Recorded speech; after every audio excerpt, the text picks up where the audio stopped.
Ba ba ba ba ba ba bum bum bum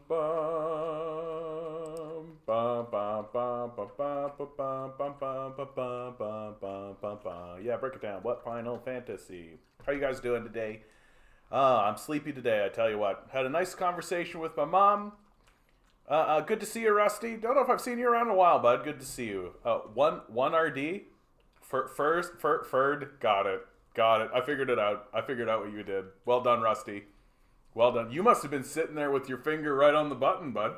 You must have just been like, come on, it's happening. Any minute now. Click. Well done. Well done. You are Ferd. Well done. And how you guys all doing on TikTok? Hope you guys are all doing really well. I mean, not much by way of like crazy news going on. I think the biggest news story worth touching on right away is that the New York Times Union starts a one-day strike, right? Like, I'm more or less of the opinion that everyone in the world should be on strike right now. That if you're not actively organizing a strike, you should begin doing so. Like, everybody should be striking. It's ridiculous what we're experiencing. The absurdism of our society and the absurdism of the culture that we find ourselves in. It's getting unavoidable. It's getting unavoidable, right? We don't actually the systems that are in place are not responding to us. And that's leading to a total absurdism, right? Just a total and complete absurdism where nothing that needs to get done is being done. Everything is being sacrificed for a small group of pedophiles. And there's no... And the only time they'll say anything reasonable to us is just to lie to get votes, right? Like, we've seen Justin Trudeau do this. We've seen Biden do this. We've seen everybody is doing this. Like, oh, this is what you think? Oh, then we'll just say that. And then we'll do what the billionaire wants. And it's having dramatic consequences. Like, I've got an article here that's from the University of Massachusetts. Soil in Midwestern U.S. is eroding 10 to 1,000 times faster than it forms, study finds. In a discovery that has repercussions for everything from domestic agricultural policy to global food security and the plans to mitigate climate change, researchers at the University of Massachusetts recently announced that the rate of soil erosion in the Midwestern U.S. is 10 to 1,000 times greater than pre-agricultural erosion rates.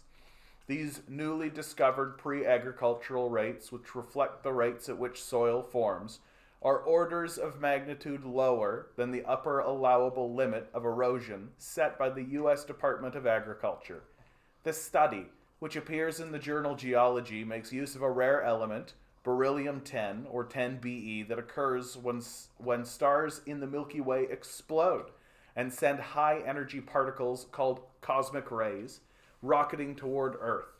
When this galactic shrapnel slams into the Earth's crust, it splits oxygen in the soil apart, leaving tiny, trace amounts of 10Be, which can be used to precisely determine average erosion rates over the span of thousands to millions of years.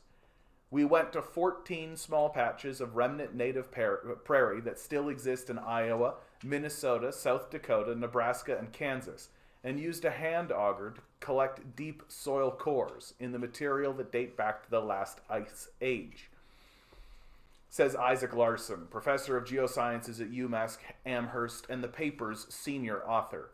We brought this soil back to our lab at UMass, sifted it to isolate individual sand grains, removed everything that wasn't quartz, and then ran these few spoonfuls through a chemical purification process to separate out the 10Be, which was just enough to fit on the head of a pin.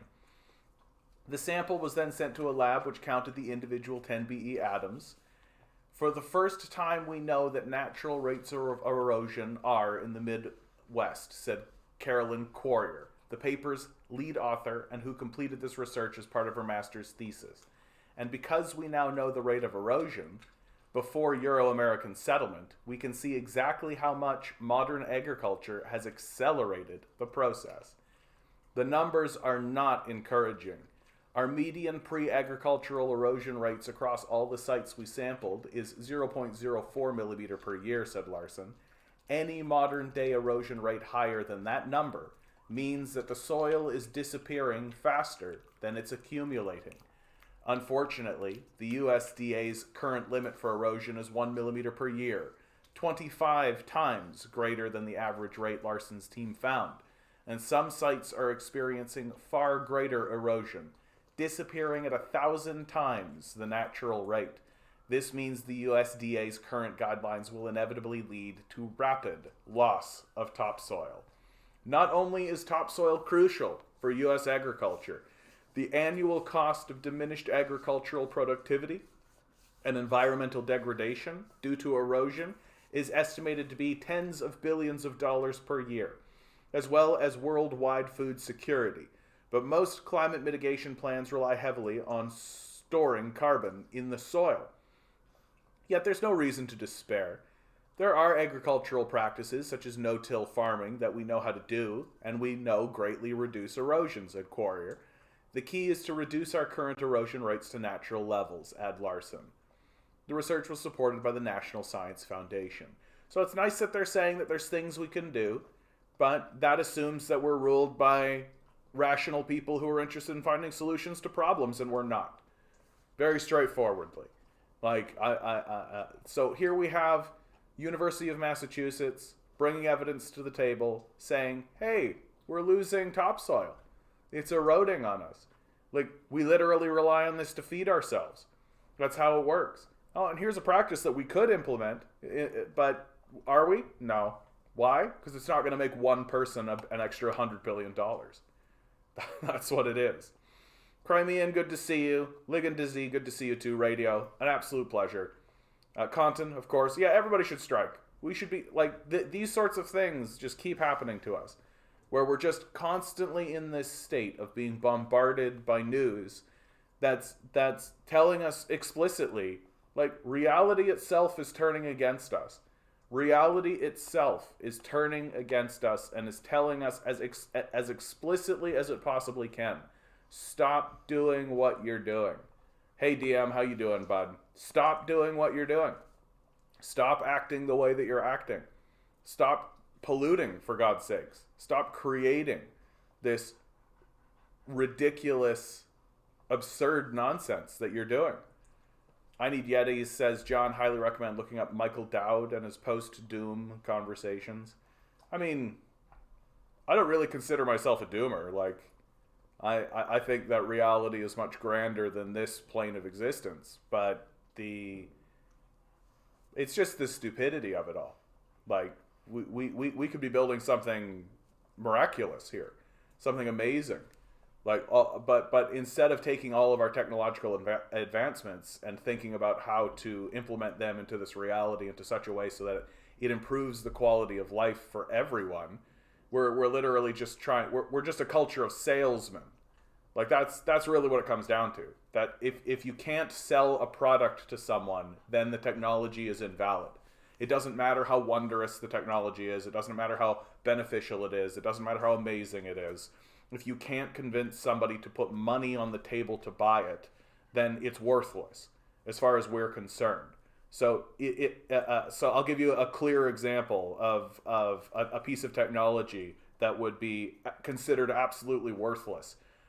If we created a device that could create food from other random matter, literally anything, sand, just literally desert sand, which we've got barrels and bushels of, right? If you could put that into a machine and have it produce food so someone could eat it and it would be completely fine, and it would just be a device that you could create and do, such a device would never be produced and it would be immediately destroyed. And the knowledge of how to destroy it or how the knowledge of how to build it would be kept from us, right? For obvious reasons, because it doesn't enrich a small handful of people, right? So here's a very clear example of the type of behavior that I feel is just built in and baked in to the capitalist system, and it's making us just a bunch of fucking idiots. Like we're a very stupid people, and like I don't know that I would describe myself as a doomer, because I actually believe that we can solve these problems. I actually think that these problems are not that difficult to solve, and that the young and the millennials are much smarter than the boomers ever were, and that they're just being held back. And I actually think that what will happen is that the boomers will die, right? And by default, that will improve this place. Like it's just an instant truth that there's going to be a die-off of a generation that is holding us back dramatically.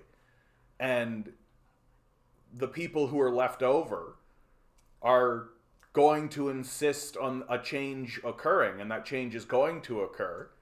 And whether that change is the thing that needs to happen or any of that kind of stuff, like that's another entire conversation. But there is just a fundamental truth baked into our existence, which is that Republican voters will die, conservative voters will die, and the policies that are being increased by said Republicans and conservatives will speed up this will increase the speed by which they die, and so once they die off, the society will likely go through some kind of reformation, right? So, and I'm here for it. Like, I am, because like there's obvious shit that needs to be done, and it's obvious who the people are who are holding it back. Like, and it's obvious. Like, do we really need to bring out graphs and really show people that it's people over the age of 70 who consistently think that wizards are real and that magic is real and that they clutch onto a Bible they don't read? Like, do we really need to go through it? Like, and these people are going to die soon, and I think that we'll be better off. Like, by definition, like definitionally, we'll be better off.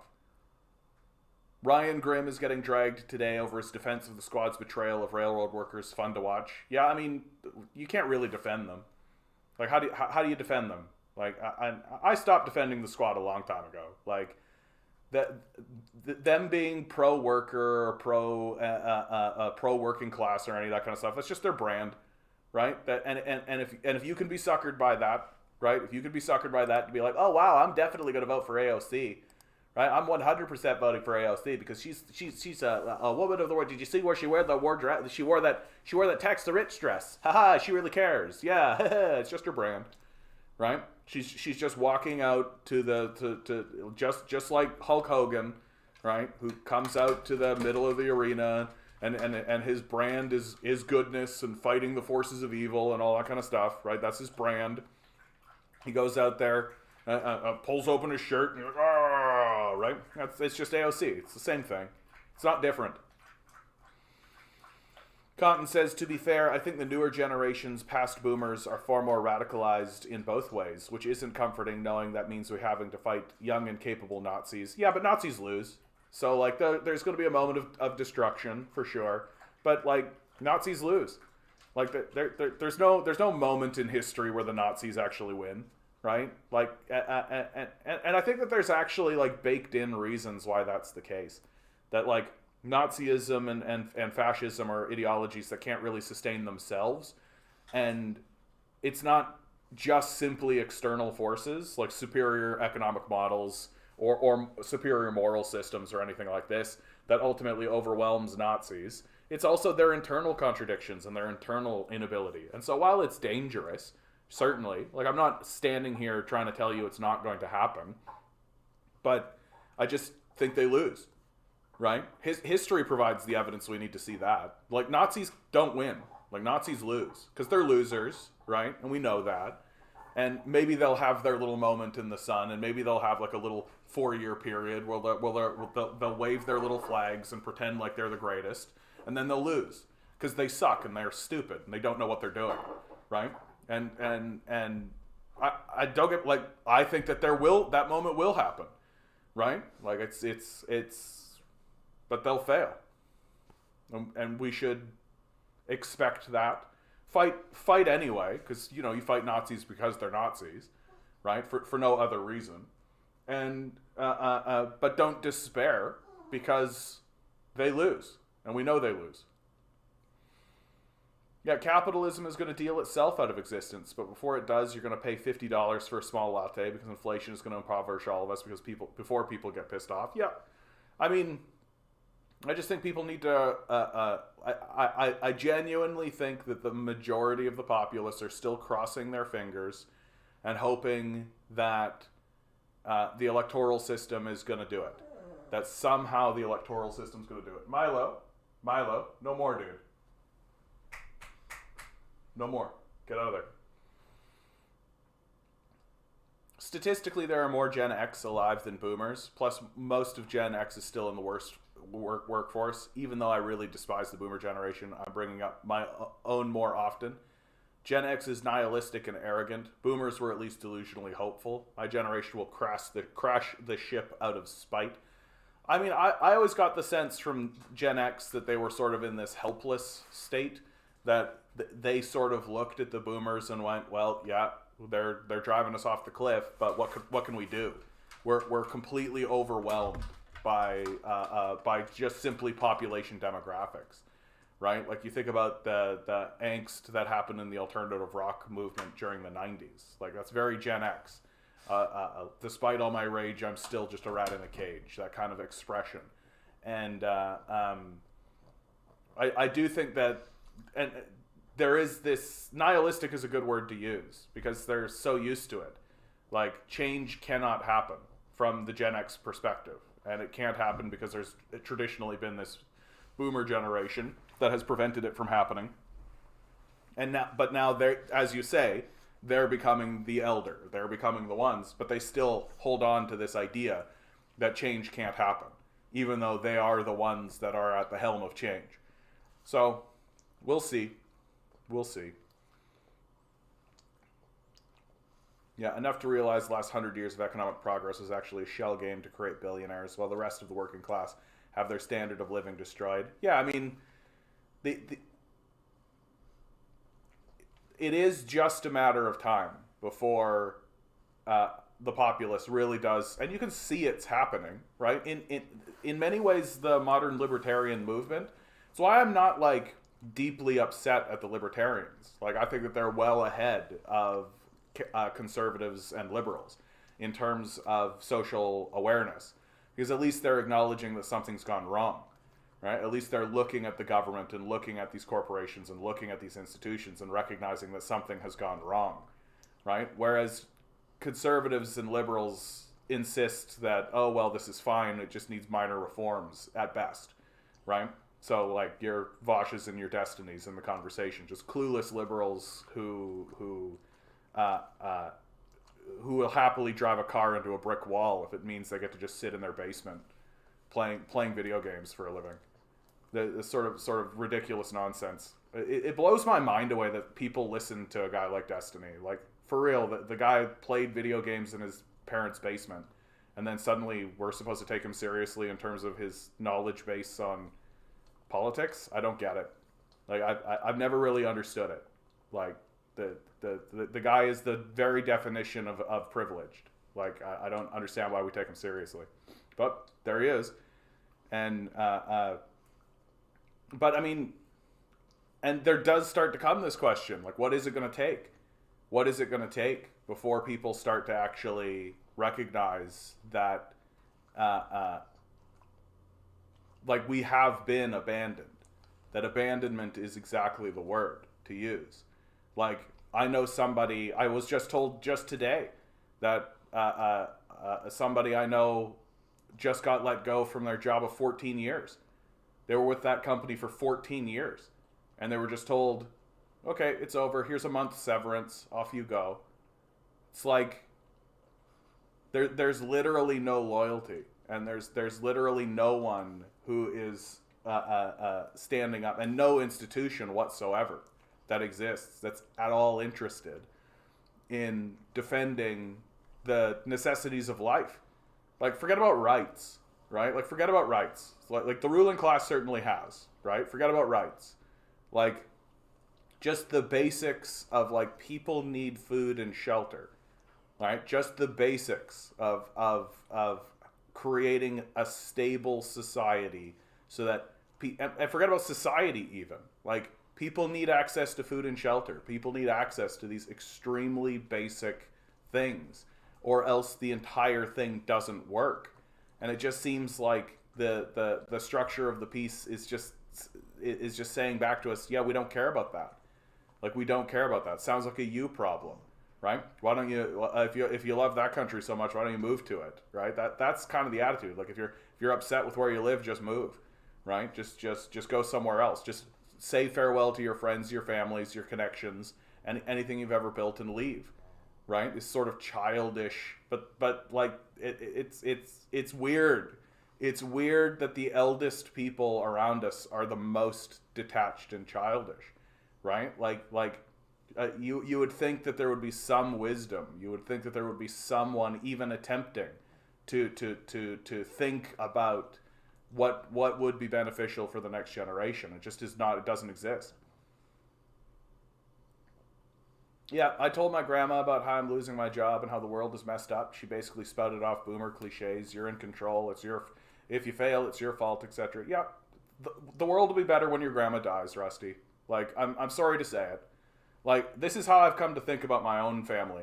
I'm just like, because it's the same, right? Like it doesn't matter that a billionaire pedophile is destroying everything around us and is abandoning us. Like, that doesn't matter, right? It's all up to you. You can go get it. And of course, like, my family is like literally living on land that was given to them by the government, and it's just turning around saying government handouts are the worst thing that ever happened.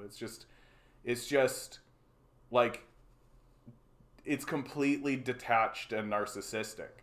Like, literally, like, if you guys on TikTok don't know what I'm talking about, right? Go look up the Canada Dominion Act. Go look up the Homesteaders Act, right? This is literally like, during the colonial period, white British men were basically told, come here and settle. We'll give you 360 acres of free land for you to just work. And like, where do you think all of these guys got their land from, right? And this includes people like Jordan Peterson, by the way. Like, if you're a fan of Jordan Peterson and you're sitting around being like, Jordan Peterson's my bro, like, okay, well, he's telling you government handouts are bad while being the primary beneficiary of one of the largest government handout programs in the history of the nation, which is the Canada Dominion Act. And we're all just in this ridiculous, absurdist position where we can't, we're not supposed to talk about that. We're not supposed to talk about systems. We're not supposed to talk about systemic anything. And in fact, there's like a denial that systems exist in the first place, when obviously they do. Like, obviously they do. And it's gotten so bad now that we have an older generation who is just illiterate and incapable. Like, straight up incapable. And there's nothing left to say to them, right? They've gone demented. And yet they have all the power and all the wealth. And so it really is time for us to just say, okay, boomer, and move on from the conversation, because we can't convince these people, right? That literally these guys were like buying. I remember I watched a documentary fairly recently. Someone went into an old folks home and started asking the people in the old folks home, how much do you think a house costs? And people were saying things like $50,000, right? Like, these people are demented. Like, demented is the word to use. And no one wants to actually inform them of what's happening. That's a big part of it. I remember I watched in the House of Commons, and the conservative government would stand up and say, and was just asking the question, what's the average cost of a house?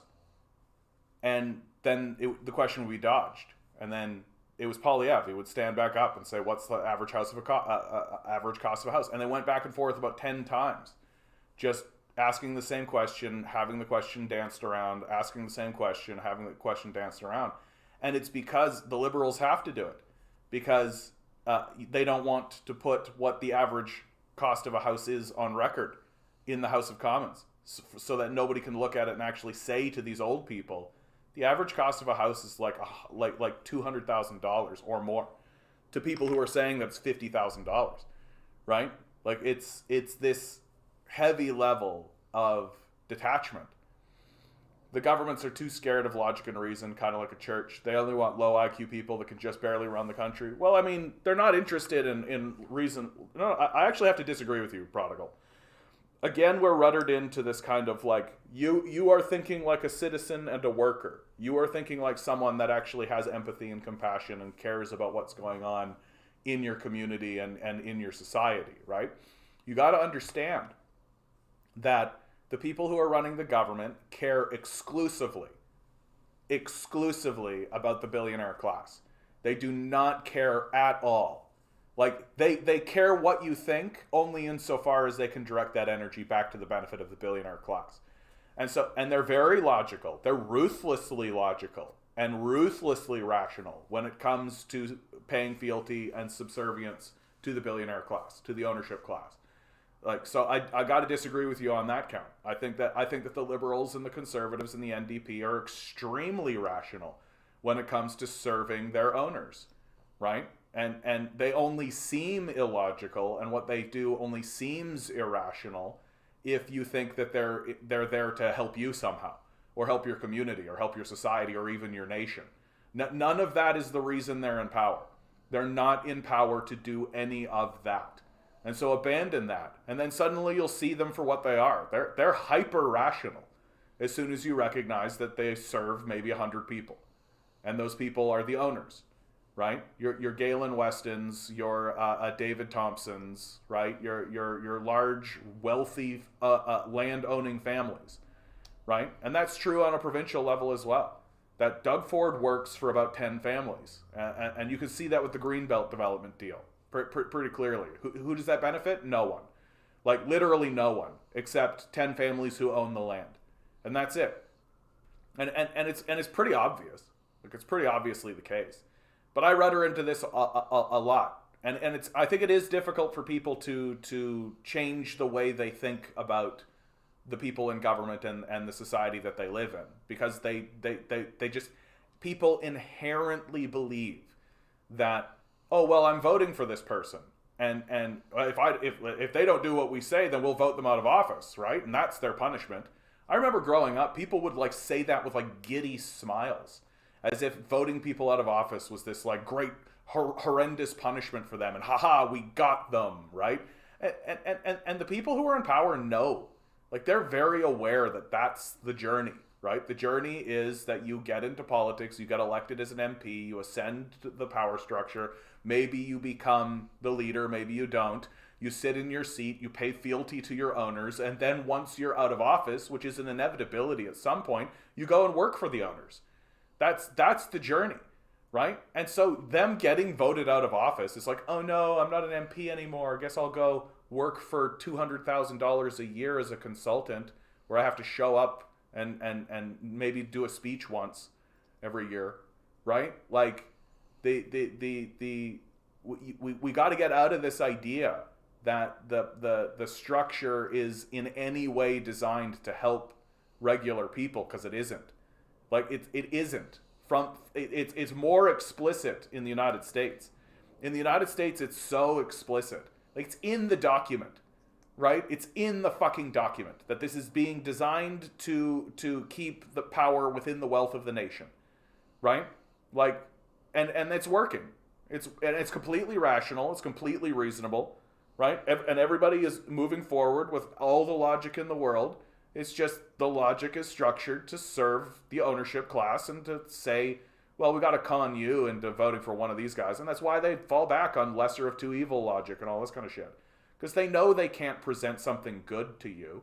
They know that they can't ever get anybody in front of you who's actually going to say, yeah, I'm here to actually help you, right? Outside of some rhetorical platitudes or something like this.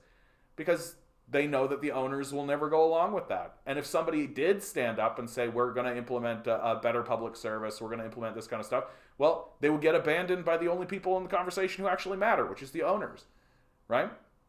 So they don't. It's very straightforward. Yeah. DM, the average cost of a home in Canada is $850,000. Yeah, far cry from the $50,000 the boomers seem to think. Yeah, liberals deny everything by sticking to their word salad and political talking points. Jugmeat's patting himself on the back for getting dental care for children passed, while the homeless are setting up tents in cities across Canada. Yeah, this is classic liberalism, right? Like, basic, just piecemeal reformism. But in the neoliberal era, what liberal reformism looks like is tiny little crumbs towards things that should have been done 20, 30 years ago, while major serious crises. It's like throwing you a set of water wings while you're drowning in a tsunami, right? Like, I guess technically it's better, right? Like, I guess technically it's better. But, and again, it's all being done to sacrifice everything at this sort of altar of delusional boomer thinking, right? And again, like, I'm not a doomer. I think that the society improves dramatically in about 10, 20 years by default, like, just naturally. Like, people who are deluded, like, insane, people who are literally in the society and are insane will be dead. And time will resolve it. And so I'm not a doomer in that way. Oh my goodness. Right now I have on the screen a quote from Noam Chomsky. That'll be a sad day when Noam goes, you know. I'm not looking forward to it when Noam Chomsky goes. I don't know what the word in the English language, I can't find one, that applies to people who are willing to sacrifice the literal existence of organized human life so they can put a few more dollars into highly overstuffed pockets. The word evil doesn't begin to approach it. Yeah, like, we're going to have to create new language to describe these people. Like, and anybody who, like, the capitalist apologists who always come in here and always try to defend their absolute insipid shittiness by pointing at CIA propaganda and nonsense like this. Like, literally your society is destroying itself, and in major and serious ways, right? From the Guardian, for God's sakes. And this article's 4 years old now. Humanity has wiped out 60% of animal populations since 1970. Like, we are creating major extinction events and massive crisis for ourselves for no reason whatsoever. I found this really beautiful Dostoevsky quote. Your worst sin is that you betrayed yourself for nothing. Right? Like, we are betraying our children and ourselves, and like, give up on the idea that the boomers give a shit about their children. They obviously don't. Like, all the boomers want is a comfortable death.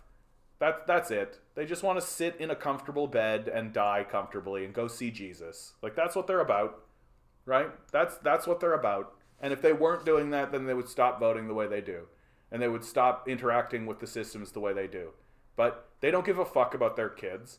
Like, be done with this. If you're a Gen Z kid sitting out there thinking that, like, oh, some older generation, like, there's some, like, no, it's over. Like, it's fucking over. Like, your parents, your grandparents do not give a fuck about you. They do not care. You are a trophy for them. You are a signifier of their success. That's all you ever were to them.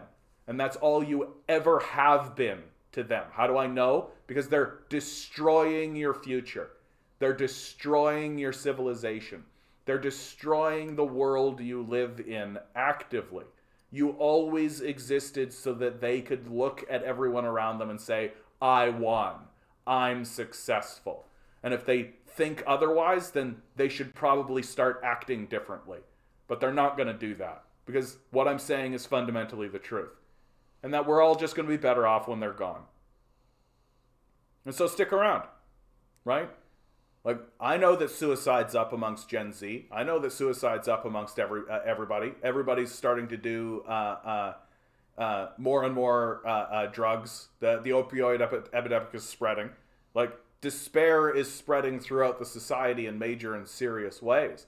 And I think it would be natural for someone like myself to play into that despair, but I'm actually here to give you a message of hope, right? And that message of hope is literal. It's not based in some kind of delusional airy-fairy like Jesus Christ is coming. Like, literally the worst people in the society must die. And they will. And they will. And then things will be better by default. Like, by default. All of the assets they're hoarding, all of the wealth that they're hoarding, all of the shittiness that they are, will have to diffuse back into the society. Because they won't be around to hoard it anymore. Right? And, of course, we're going to go through a period of time where we tear ourselves apart. Of course, our institutions are going to attempt to suck up all that wealth for themselves. Of course, they're going to do all that. But there's not going to be this vanguard of demented old people who are actually tuning into Fox News anymore.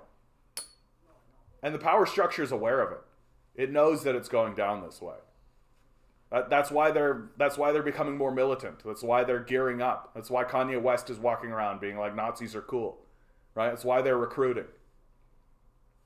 Prodigal says, unless you happen to do some action that the media does not like, then the parents have nothing to do with you. Yeah. Ligon to Z, like these edgy Fortnite kids, yeah, much rather make jokes about suicide or bully than harass some autistic person through Kiwi Farm that take a stand against the death cult. Ligon to Z, I just think that they don't know what to do. I just think that they, like if you're just some kid living in your parents' basement, right? Like, and you don't know anything. All you know is what your Nazi grandparents told you about whatever, right? And you don't read. You're functionally illiterate, right? But you fundamentally know that the world is insane. Like, you're just going to collapse into absurdism. I've been talking about this a lot recently. That our culture is going to become an absurdist culture, and that there is going to be a period of massive absurdism that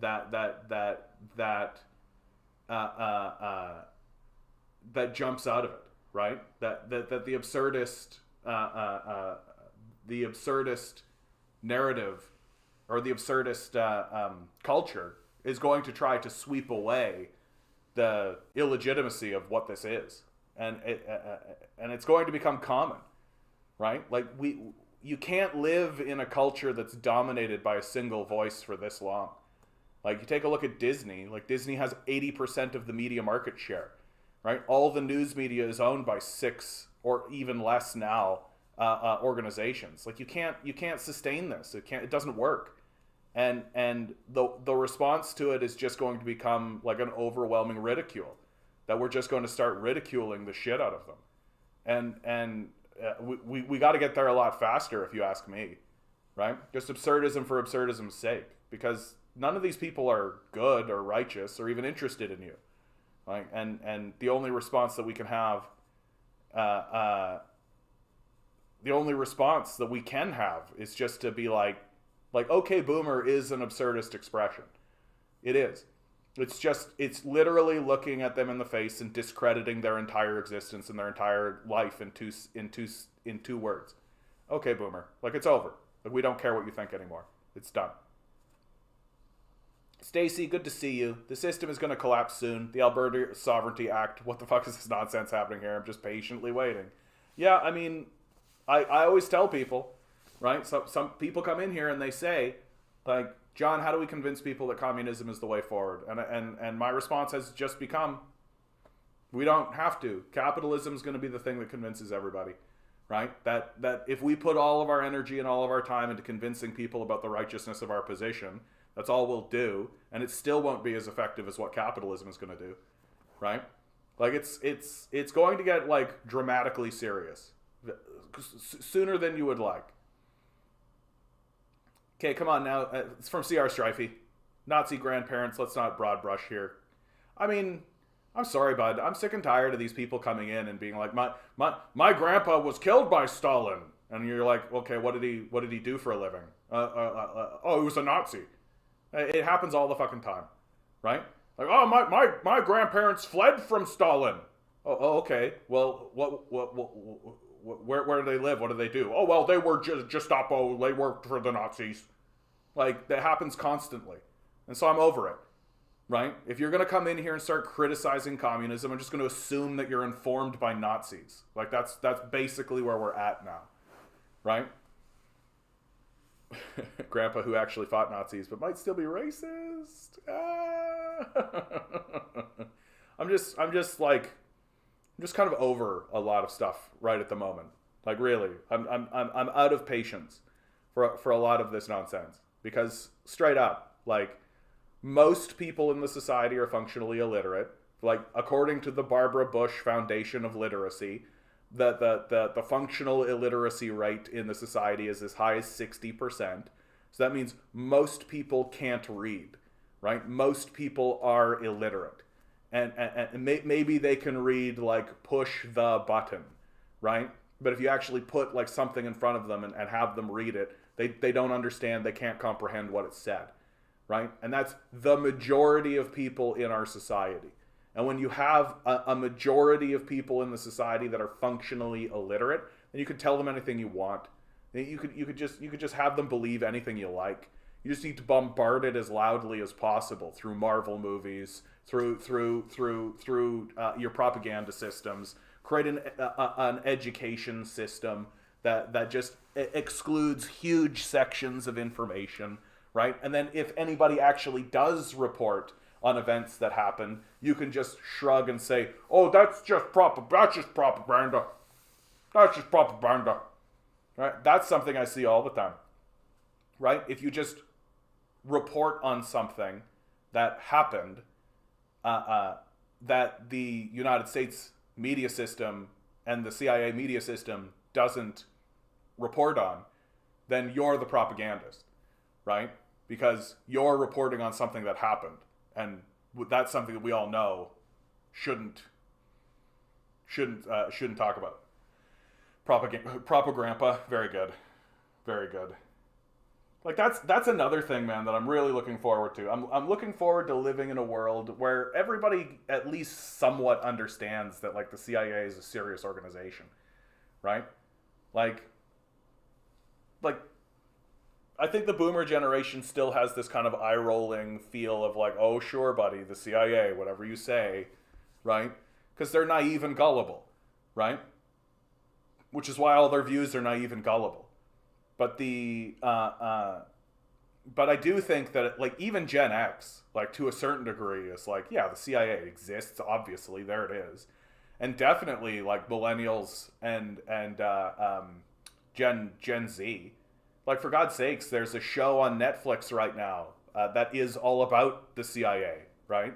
It's An American Dad. It's another CIA show. Like, where the CIA's new strategy is to acknowledge its existence, and maybe even show itself as harmful or ridiculous, but at least it's on your side.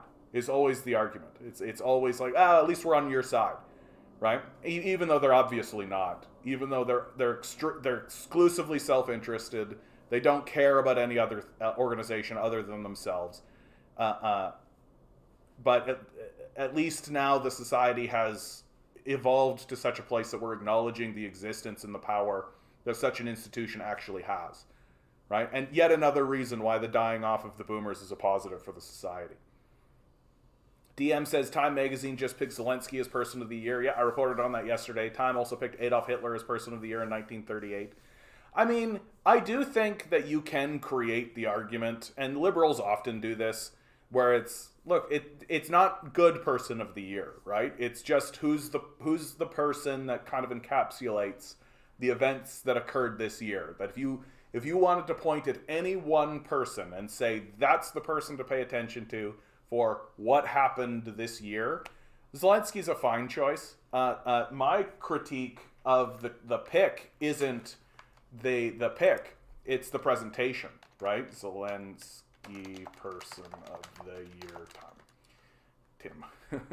It's the presentation of the piece that I take real umbrage with, right? Like, if you actually take a look at the photo, and if you're looking on TikTok, you can go take a look at the photo. This is kind of fuzzy, but it doesn't matter, right? Like, it's not like when they said, here, we can do it. We can do the side by side. Adolf Hitler, Time Person of the Year. We can do the side-by-side comparison, right? Come on. Yeah, there it is.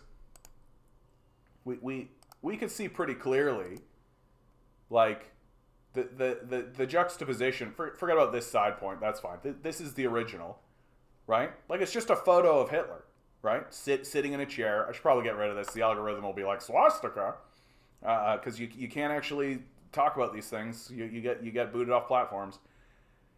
But you take a look at this photo, and it's pretty obvious that from this photo, they're not just showing you a picture of Zelensky, right? They're showing you a picture of Zelensky like surrounded by all of this positive Ukrainian imagery, right? The sunflowers, the Ukrainian flag, right? No Azov, none of that. Like, forget about any of the actual stuff that's actually going on.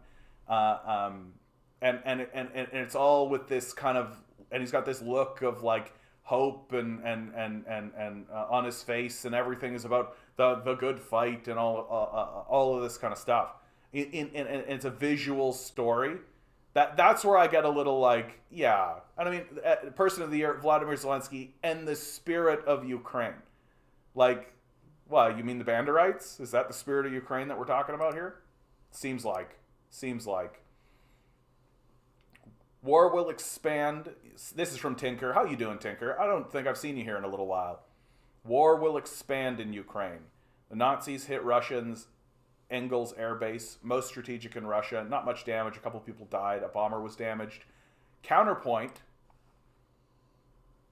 Russia says Ukraine invasion could end tomorrow and rules out talks on further annexations. Uh-oh, I said a couple of words, so let's watch our viewer count immediately go to 0, because that's what happens, right?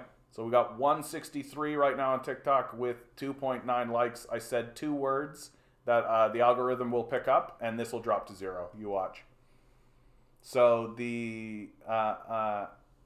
yep.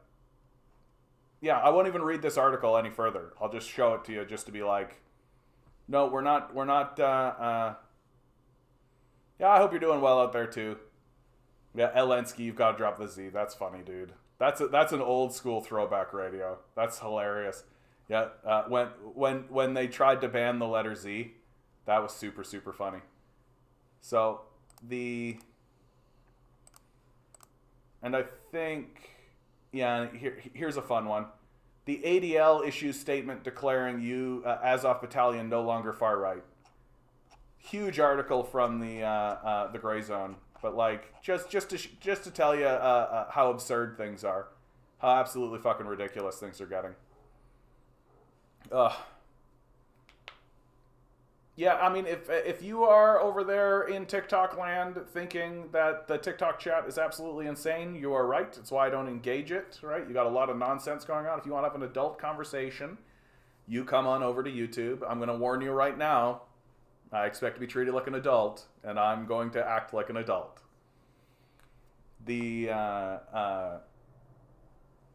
So I'm just going to quickly move on. This is a meme that I'm seeing more and more and more throughout the internet. It's essentially just a picture of Karl Marx right beside it, some article, right? It's a picture of Karl Marx juxtaposed, or superimposed rather, over Jim from The Office. And then right beside it is some article that just shows you how capitalism is failing. Usually we don't understand why. So in this case, the article's headline is, "The economy's biggest mystery. Paychecks just aren't growing."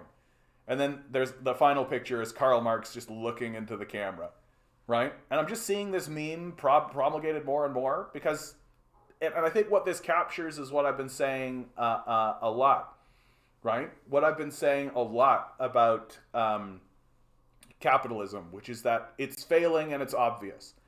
Right? And this meme captures the obviousness of the failures. That basically what is happening in a paint by numbers way, as stated by Karl Marx.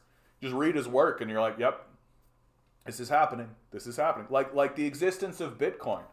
Like people, when Bitcoin started up and when all of this cryptocurrency started up, people were like, I remember seeing a meme. Somebody was like, there's no way Karl Marx predicted the existence of Bitcoin. And then it's literally like one of the chapters in his works is the creation of fictitious capital. right? And how capital, once it runs out of things to exploit and things to colonize, will begin to create fictitious capital. And that's what cryptocurrency is. It's just fictitious capital. And NFTs, same story, just fictitious capital. Just things for capitalists to create that say they have value, right? And they don't. They have no value whatsoever. And I think Bo Burnham has articulated in a really interesting way what's happening with social media. That now that we've run out of things to colonize, we're attempting to colonize people's time, right? And that engagement is what it's all about now. Good evening to you, Anemone. Good evening, Adam. How you doing? Adam says, just heard you say suicide rate is up. Fun fact, during CERB, suicide rate went down. Go figure. Yeah, who knew? You know what else went down? Pollution went down, right? Turns out that if you implement a system that is anti-capitalist at its core, the society dramatically improves immediately. Who fucking knew? Yeah, it's life is worth living. We actually have stability. We actually can go out and do something and achieve something and be safe, right? We don't need to pay fealty to a group of people who are going to abandon us the second it makes them a penny. If you could later on in the chat explain why Antarctica. Oh yeah. You want me to sing a version of that? Where's my guitar? Part of the problem I've got it's right here. Sure, I can do that for you right now, DM. Let's see if this guitar is in tune.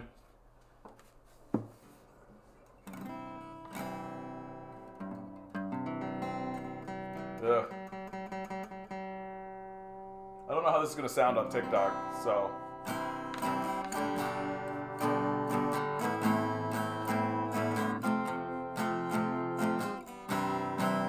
I'm going to play it a little lower. I've been playing it higher recently, but I'm going to play it a little lower right now. I'm feeling a bit low in my register.